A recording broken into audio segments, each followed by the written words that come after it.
in our days today, so many of us are church-minded. I am not saying church is not good. We have become so church indoctrinated.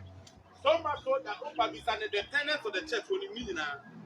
The history of the church, history of their church, the first president of the church, the vice president of the church, when you mean now. But ask him about God.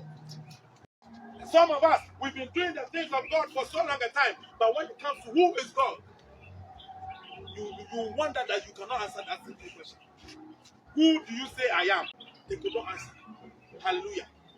It is a time where the people of God must get to the place where we will not just know the house of God, but we will know the God of the house of God.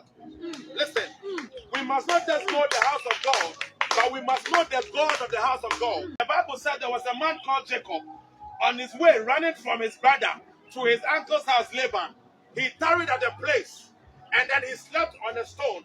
He saw angels ascending and descending, and he said, I didn't know that God was in this place.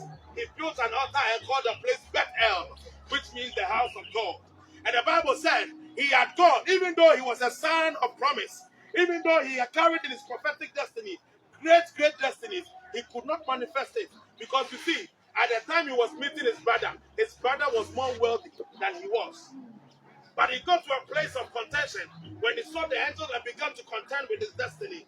After contending with his destiny so much, the Bible said that the loins of this man was touched. Hallelujah. He now began to know the God of his grandfather Abraham. He now began to know the God of his father Isaac. And he said, no, it is not enough. I also want to know you for myself. So he cried out, and the Bible said his name was changed. Now God now became the God of Israel. Hallelujah. And the Bible said he named the place when he came to Bethel, El Bethel, which means what? God of the house of God. Don't just know your house of God. Don't just know your pastor. Don't just know your church. Know the God of the house of God.